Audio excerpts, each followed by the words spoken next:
I never thought the quiet after my father's funeral would be the loudest moment of my life. The silence was suffocating. It wasn't grief that choked me, but something else. Something uglier, colder, and entirely unexpected. My name is Claire Bennett, and I was married to Ethan Sinclair for 7 years. He was charismatic, refined, the type of man who could sell water to a rainstorm. I met him at a tech conference in San Francisco. I was managing an event. He was the keynote speaker, with the kind of charm that draws attention in any room. Our courtship felt like a movie montage. Fancy dinners, surprise vacations, deep talks about the future. He met my father, Andrew Bennett, a stoic but kind man who built his real estate business from scratch. Dad didn't warm up to people easily, but he gave Ethan a respectful nod early on. "He talks pretty," Dad once said, sipping his scotch, "but let's see how he walks when life gets messy." I laughed at the time, brushing it off. Dad could be too cautious. Now I wish I'd listened more carefully. Ethan's mother, Patricia, came into my life like a storm dressed in pearls. She smiled a lot, but always with eyes that seemed to scan you like an appraiser sizing up a piece of jewelry. To her, I was well put together, which was her way of saying I didn't meet her silent standards. I tried for years. Holiday invitations, spa days, handwritten birthday cards, but I was always Claire, not quite good enough. Still, I believed in the marriage. Or maybe I believed in the illusion of it. Then my father got sick. Aggressive pancreatic cancer. One moment he was texting me about refinancing a property in Spokane, and the next we were measuring morphine doses and talking about hospice care. He passed away just 4 months after the diagnosis, at home, surrounded by hospice nurses and me. Ethan was out of town for a last-minute business retreat. He arrived hours after Dad passed, offering the kind of mechanical comfort that felt rehearsed. Patricia showed up at the funeral wearing a white dress. White. She claimed it was for peace. She also left halfway through the eulogy to take a very important call, which turned out to be a brunch reservation. 3 days after the service, my father's attorney, Mr. Harper, called. "Claire," he said, "we need to meet regarding the estate." I assumed it would be the usual paperwork. A house, a couple of bank accounts, maybe a trust fund. I was wrong. Dad had left everything, and I mean everything, to me. Sole ownership of Bennett Realty Group, his investment portfolio, property deeds, retirement accounts. After taxes and debts, it was valued at just under $32 million. I sat in Mr. Harper's office in stunned silence, hands frozen on the pen I hadn't yet signed anything with. This can't be right," I muttered. He gave me a small, sad smile. "Your father updated the will 6 months ago. He made it very clear. No joint ownership with a spouse, no family board, no trustees. He trusted you, Claire. Only you." I went home with the paperwork in a leather-bound folder and a storm brewing in my chest. The kind of storm you feel before the tornado sirens start to wail. Ethan walked in from the gym, towel around his neck, and paused when he saw the documents spread across the dining table. "Is that what I think it is?" he asked, dropping his duffel bag. I nodded, quiet. My fingers clenched the edge of the folder. He flipped through a few pages, then let out a low whistle. "Damn," he muttered, eyes wide. "It's all in your name?" I nodded again. Ethan grinned, a flicker of something slick behind his eyes. "Wow, babe, that's incredible. So, what's the plan? Should we start with investments? Or maybe, hear me out, we could buy that villa in Napa you loved. Oh, and Mom's been looking at townhomes downtown. Maybe we help her out?" I blinked. "Excuse me?" He leaned against the table like we were discussing vacation plans. "We help her. Give her half. She's family. It's only right." I stared at him, trying to decipher whether he was serious. The corners of his mouth weren't twitching. His eyes weren't blinking. He meant it. "Half?" I asked, voice low. He nodded, completely nonchalant. "She raised me alone. She sacrificed everything. I mean, you wouldn't be where you are without people like her." I laughed. I actually laughed. A short, disbelieving sound that bounced around the room like a stray bullet. "She didn't raise me, Ethan. My father did. And now he's gone. And you want to give half of his legacy to your mother? She's your family now too," he said, voice tightening. "No," I replied, backing away. "She's not." His jaw clenched. "Claire, this isn't just about you. You're being greedy?" I cut in, the word like acid in my mouth. He hesitated. "I didn't say that. You didn't have to." That night, I barely slept. I sat in the office with the will clutched in my hands, my chest hollow, and my pulse pounding in my ears. My father was gone, and now the man I thought I knew was unmasking himself piece by piece. I remembered what Dad said once when I was 16 and heartbroken over a boy who ghosted me. "Sweetheart," he said, "grief doesn't change people. It shows you who they've always been." By morning, Ethan was acting like nothing had happened. Eggs, orange juice, casual small talk about some podcast he listened to. And then my phone rang. It was Patricia. "Claire, darling," she crooned. "Ethan told me the wonderful news. Your father was a genius. Now let's sit down and talk numbers. There's a luxury co-op in Madison Park I've had my eye on." I hung up the phone without responding. And just like that, my morning turned to war. By the end of that week, my house no longer felt like mine. Patricia started showing up uninvited, armed with spreadsheets, property brochures, and unsolicited opinions about interior design. One Tuesday morning, I came downstairs in my robe to find her in the kitchen, barefoot, sipping my coffee, and pointing at a condo layout on her iPad. "You're wasting potential here, Claire," she said, not even flinching. "A portfolio like this should be generating passive income." "Let me help." I stared at her, stunned. "How did you get in?" She smiled sweetly. "Ethan gave me the spare key, of course." That was the moment I realized the invasion wasn't just metaphorical. It was literal. I calmly took the key from the hook, slid open the side door, and handed it to her. "Out." Her smile faded. "Excuse me? You're not welcome here," I said, voice flat. "Not anymore." She narrowed her eyes. "Careful, dear. You wouldn't want to isolate yourself, especially not when you're vulnerable." I didn't respond. I didn't need to. I closed the door behind her and immediately called my security company. By nightfall, the locks were changed, the code was reset, and the emergency key was gone. Permanently. Ethan didn't come home that night. The next morning, he walked in like nothing had happened, tossing his jacket on the armchair and whistling like a man on vacation. "You changed the locks?" he asked casually. "I did." He shrugged, poured himself coffee, and leaned against the counter. "Mom's worried about you, says you're acting erratic." I turned to face him. "Erratic?" "She thinks grief is clouding your judgment." I almost laughed again. "Grief isn't the problem, Ethan. Greed is. And it's not mine." His eyes flickered. "So this is how it's going to be?" "No," I said, walking past him. "This is how it already is." Later that day, I visited my attorney again, this time alone and prepared. I brought every document my father left, including a clause I hadn't noticed before. One that explicitly stated the inheritance was to be kept in my name and held in a separate trust, untouchable by any spouse or relative through marriage. "He thought of everything," I whispered, scanning the paragraph. Mr. Harper nodded. "Your father was meticulous. And based on recent events, he was also perceptive." I asked him plainly, "What are my options?" He leaned back in his chair. "You could protect the inheritance fully, move it into a private trust, lock out access. But if you're asking about your marriage—" "I'm not asking yet," I interrupted, "but I might." He gave a single nod. "Then you'll need to start gathering documentation, proof, evidence, anything that shows coercion, financial pressure, manipulation. You're not just protecting assets, Claire. You're preparing for war." It sounded so cold. But the truth always does when you've spent years living in delusion. I installed security cameras the next day. Discreet ones. One in the office, one in the entryway, and one aimed at the cabinet where I kept the trust documents. 2 days later, I caught Patricia going through my drawers again. Opening folders, snapping photos with her phone. I didn't confront her. Not yet. I needed more. Ethan became increasingly unpredictable. Some days he was affectionate, offering to cook dinner, talking about starting over. Other days, he vanished. No explanation, no apology, just silence. It was manipulation dressed as reconciliation, and I wasn't falling for it. One night, he came home drunk, not stumbling but just enough to let the mask slip. He stood in the doorway of our bedroom and said, "You think you're some kind of queen now, huh? Sitting on your father's throne, holding court?" I didn't answer. He took a step forward. "Let me tell you something, Claire. Without me, you'd still be working vendor tables at hotel conferences. You think your dad would have left you all that if I wasn't in the picture?"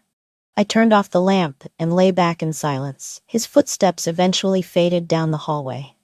The next morning, I reviewed the security footage. He had attempted to access my laptop, Twice. Got the password wrong both times. I called Mr. Harper again. "I'm ready," I said. "Let's protect everything." He walked me through the steps. Transfer the assets into a protected trust, notify the banks of restricted access, update all passwords, freeze joint lines of credit. By the end of the week, I had taken back control of everything that mattered. Except my marriage. And that was next. I didn't tell Ethan.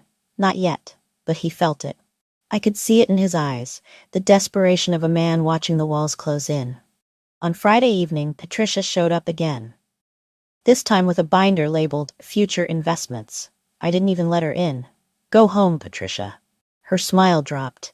"This isn't your decision to make." I stepped outside, closed the door behind me, and looked her in the eye. "You're right, it's not just my decision. It's also the court's, and believe me, when the time comes, they'll have all the footage they need." Her face paled. "You recorded me?" I smiled, every visit, every word. She turned and stormed off down the steps. And just like that, the final mask slipped. Inside, I sat down on the couch and exhaled for the first time in days. This wasn't about inheritance anymore. It was about boundaries, and I had just drawn mine in stone. I didn't realize how quiet the house could be until I stopped letting people fill it with noise. With Patricia banished and Ethan growing colder by the day, the atmosphere shifted. Our once shared home began to feel like mine again. Not a sanctuary yet, but a battlefield cleared for the next move. That next move came faster than expected. On Monday morning, I received a text from Ethan. "Let's have dinner tonight. Just us. No pressure." No pressure? That was rich, coming from the man who tried to sell my inheritance before I'd finished grieving. But I replied with a simple, "Okay." Because I knew exactly what he was doing, trying to recalibrate, reel me back in. And I was done being bait. That night, I wore neutral tones. No makeup, no charm, just quiet readiness. Ethan had prepared pasta, something he hadn't done since our honeymoon phase. He even lit candles, the irony so thick I could taste it. We sat down, and for a moment, he stared at me like he didn't know whether to smile or attack. Then he spoke. "I've been thinking," he began slowly, twirling his fork like a man delivering a sales pitch. "About us, about everything." I nodded. "You've been distant lately. I get it. It's been a hard year. Your dad's passing, all the legal stuff." Legal stuff. That's what he called a $35 million legacy and a family ambush. "And?" I asked. He leaned in. "And I want to fix things, Claire. I want us to get back on the same page." "What page would that be exactly?" I said quietly. His jaw twitched. "The one where we make decisions together, where we don't treat each other like enemies." That's when I knew he was scared. The charm was performative. His tone too even. He'd felt the shift, the power slipping. "I never treated you like an enemy, Ethan," I replied. "I just stopped treating you like an ally." His smile faltered, just slightly. "So, what now?" I stood and began clearing the dishes. "Now, we take space, and you stay out of my office." He didn't argue. That scared me more than yelling ever could. The next morning, I met with a private investigator, someone Mr. Harper had recommended. A former FBI cybercrime agent named Maureen Kim. Sharp, quiet, no nonsense.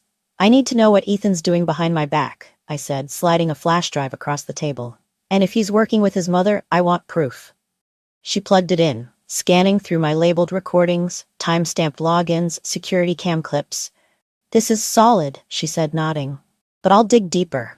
Emails, financial activity, digital footprints. If he's planning anything, we'll know."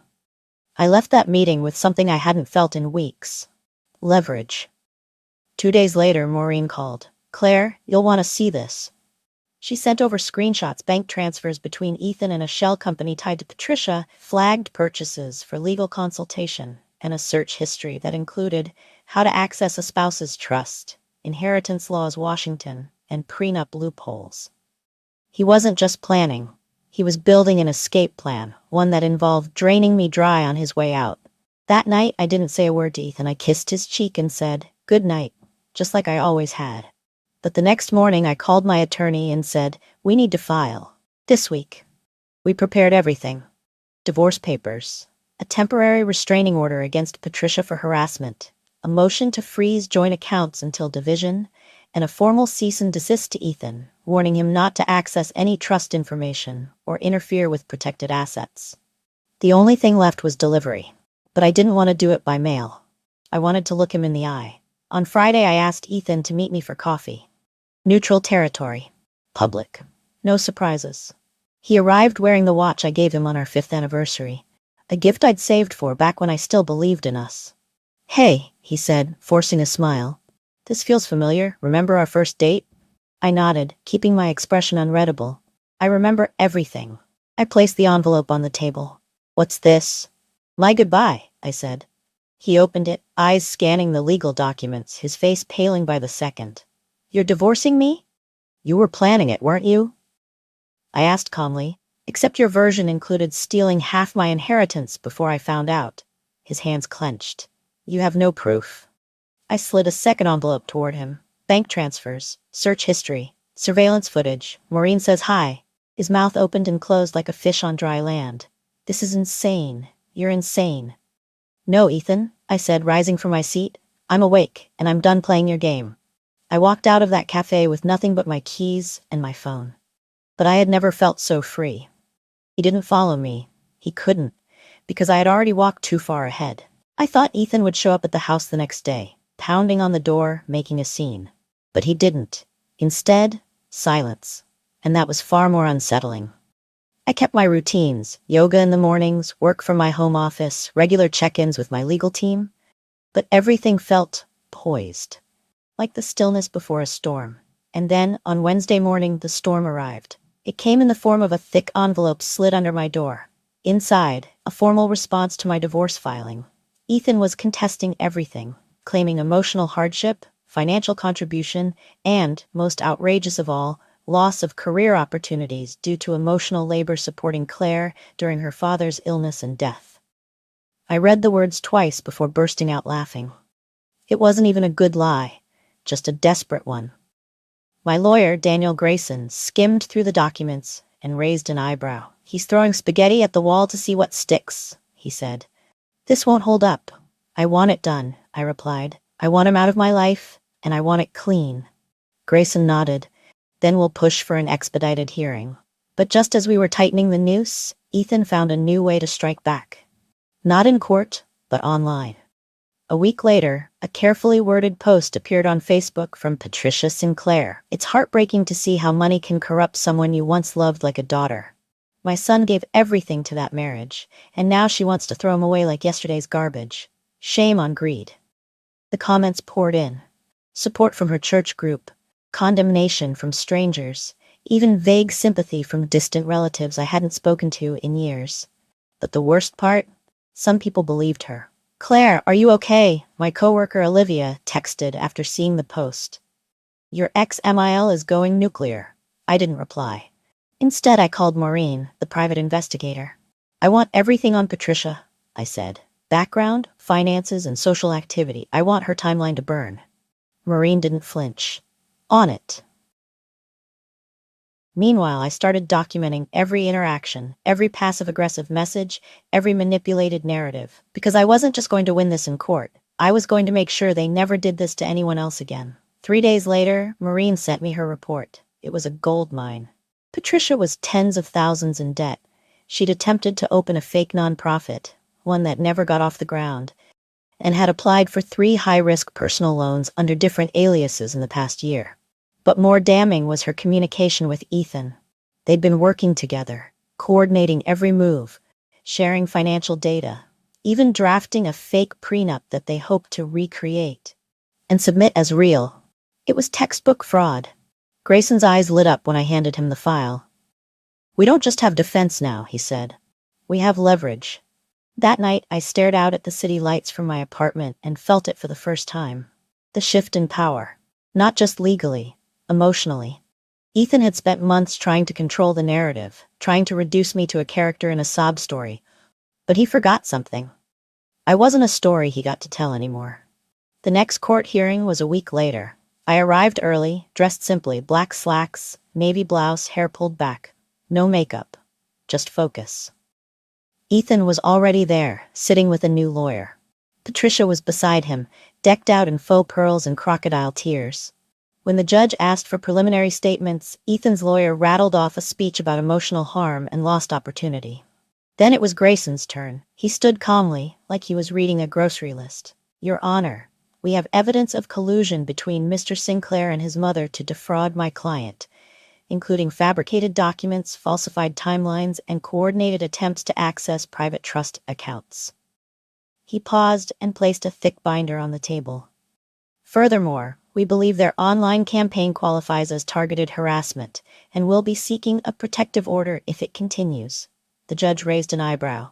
Do you have proof? Grayson flipped open the binder. Yes, Your Honor, with timestamps, IP logs, and written communication between the defendants. Ethan shifted in his seat. Patricia's face lost all color. The judge turned to them. I suggest your clients reconsider their current strategy before this becomes a criminal matter. And just like that, the tide turned. After the hearing, Ethan tried to catch me in the hallway. Claire, wait, he said, voice hoarse. I stopped. You think this makes you strong? He spat, dragging me through court, making my mother out to be some kind of villain? I smiled, not cruel, just cold. I don't need to make her anything, Ethan. She did that all by herself. He leaned in, too close. You'll end up alone. I'd rather be alone than chained to people who see me as a paycheck. I turned and walked away, heels clicking like a countdown. That night, I received a message from Maureen. He moved out, back into his mom's basement. Surveillance confirms. His car was repoed, and his accounts are nearly empty. Looks like his house of cards collapsed. I stared at the message, then closed my laptop. No champagne, no dancing, just silence and peace. Because this wasn't revenge. This was reclamation. After the hearing, everything shifted. Ethan and Patricia had gone from smug manipulators to shadows. Hushed, cornered, exposed. But just because they were cornered didn't mean they'd given up. 2 days later, I woke to the sound of my building's security intercom buzzing nonstop. I rubbed my eyes and pressed the button. Miss Bennett. The guard said, voice tense. There's a woman here, demanding to be let up. Says she's your mother-in-law, won't leave. Patricia. I sighed, pulled on a hoodie, and made my way down. Sure enough, she was standing in the lobby in a designer coat and oversized sunglasses, like she was still the queen of some imaginary kingdom. I'm not leaving, she snapped the second she saw me. You're not going to shut me out. I crossed my arms, unmoved. You're trespassing. This is private property. She waved a finger. You think you can humiliate my family and get away with it? I think I can protect what's mine, I replied coldly. And your stunt in court? That was your downfall. I raised Ethan alone, she hissed. I sacrificed everything. And you walked in with your daddy's money and ruined him. No, I said. He ruined himself the moment he decided to treat me like an ATM. You just helped him sharpen the knife. She tried to step closer. The security guard moved in. I'd leave now if I were you, I said, turning toward the elevator. You'll regret this, she spat. I already did. I called over my shoulder. But not anymore. I filed a police report that day and had a cease and desist order expedited. Patricia had officially crossed into harassment territory, and that was the moment I stopped seeing her as an annoyance and started treating her like a threat. The following week, Ethan's lawyer requested mediation, a last-ditch attempt to negotiate before the divorce trial. I agreed. Let them come to me. We met in a sleek downtown office, 2 glass walls framing a view of Seattle's skyline. I wore a navy pantsuit and brought nothing but a single folder. Ethan looked thinner, pale. Patricia wasn't there. His lawyer started with a plea for a mutually beneficial resolution. Grayson leaned forward. Here's our resolution. Claire keeps what's hers. Ethan walks away with what he's entitled to. That's it. We're willing to accept a lump sum settlement, Ethan's lawyer offered. $1.2 million, and we'll drop the support request. I blinked. Then I laughed, out loud. That's rich, I said, considering the only lump Ethan's getting is the one of debt he built chasing after my inheritance. The mediator tried to redirect. Let's stay constructive. I am, I said, voice level. I'm constructing a life without leeches. Ethan finally spoke. Claire, you're making this worse than it needs to be. I met his eyes. You tried to hack my accounts. You sent your mother to snoop through my private office. You manipulated my grief and tried to guilt me out of my father's legacy. He opened his mouth, but I held up a hand. You don't get to frame this as me being unkind.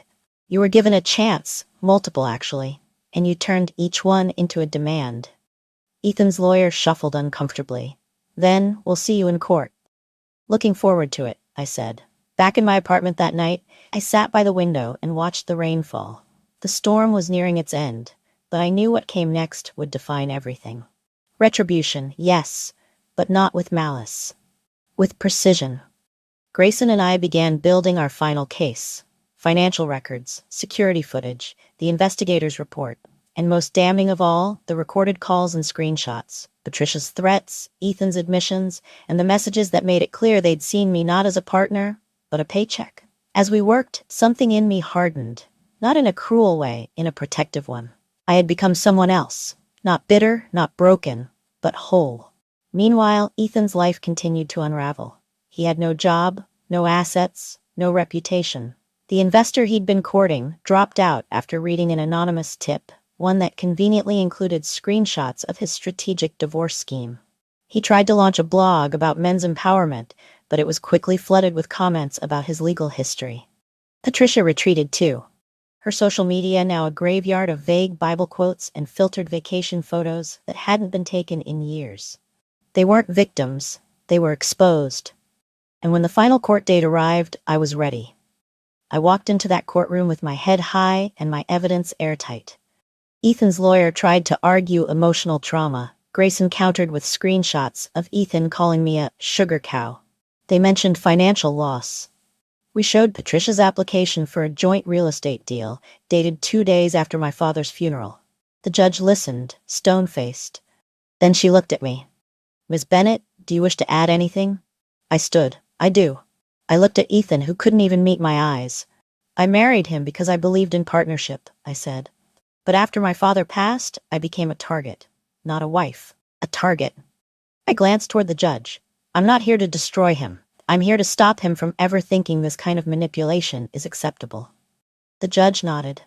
A week later, the ruling came in. I retained full control of the inheritance, with an injunction preventing Ethan or Patricia from contacting me about financial matters again.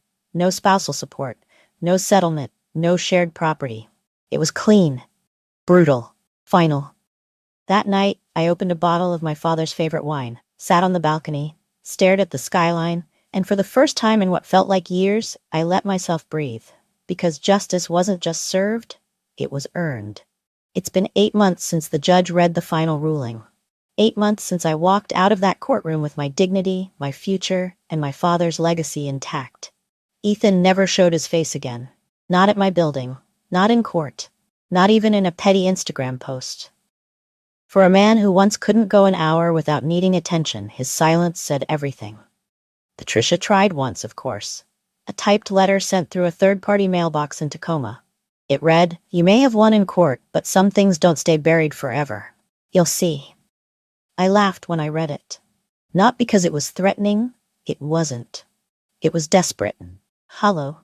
A final gasp from a woman who used to think she could control me with scowls and passive-aggressive casseroles. I forwarded the letter to my attorney and added it to the file. That file's collecting dust now in a locked cabinet in my new office, the one overlooking Elliott Bay, where I run my own consulting firm. Yep, I left my old job 3 months ago. Not out of necessity. I could have coasted for years on the inheritance alone, but because I wanted to build something. Not just preserve what my father gave me, but grow it. He didn't raise me to sit still. So I launched Bennett Strategies, a boutique firm advising family-owned companies on navigating leadership transitions, mergers, and ironically enough, internal betrayal. Turns out, I have a knack for spotting red flags and for teaching others how to protect themselves before the fallout. My first client? A woman whose brother tried to liquidate their mother's estate while she was in hospice. My second? A widow blindsided by her in-laws trying to freeze her access to her husband's will. Funny how betrayal always wears a smile at first. And maybe that's the most sobering part of all this. Realizing how many women walk through the same fire and feel like they're alone in the flames. I tell them what my father once told me. Money doesn't change people. It just hands them a microphone. But I don't dwell on the past anymore. Not really. These days, I focus on peace. Peace in the quiet mornings when I sip my coffee with no one demanding half of what I've earned. Peace in the freedom to say no, to deals, to drama, to Diane's brand of fake concern. and peace in the knowledge that I survived something not everyone walks away from intact. Last weekend, I stood on stage at a women's leadership summit in San Francisco. My keynote was titled, "The Power of a Quiet Exit, When Leaving is the Loudest Thing You Can Do." I told them my story, or most of it. I didn't name names. I didn't need to. The women in that room knew. They felt it. When I finished, there was a pause, then a standing ovation. Afterward, a young woman with tear-rimmed eyes pulled me aside. "I just filed for divorce last week," she whispered. "He said I was overreacting, that I'd never make it without him." I smiled gently. "Then proving him wrong will be the best thing you've ever done." Back in Seattle, life feels full again. Not perfect, not fairy tale level happy, but real. I renovated my father's apartment just the way I like it. Exposed brick, hanging plants, a huge desk with drawers only I have the keys to. My dog, Theo, the shaggy rescue I adopted during the worst of it, lies curled under my chair most days, tail thumping every time I glance his way. My favorite ritual? Sunday nights. I light a candle, open a bottle of wine, play the jazz records my dad loved. And I write, sometimes in my journal, sometimes just on napkins or the back of receipts. Thoughts I wish I'd told myself back when it all began. Things like, being chosen isn't the same as being respected. Or, if they only value you when you're useful, they never valued you at all. And maybe my favorite, you are not hard to love, you are just hard to manipulate. Sometimes I imagine Ethan stumbling across one of my talks online, watching me from a borrowed laptop in a room he doesn't own. Maybe Patricia beside him, still whispering poisonous advice. I don't wish them harm. I don't wish them anything. Because healing isn't about revenge, it's about freedom. And I am free. Free to build, to love, to protect what's mine. Not because I'm bitter, but because I've learned. And if you ask me what I learned most, it's this. Never hand the keys to your life to someone who's only interested in the vault. So here I am. Still Claire Bennett, still my father's daughter, still soft-spoken but never again silent. And in this new chapter, I don't just survive, I thrive.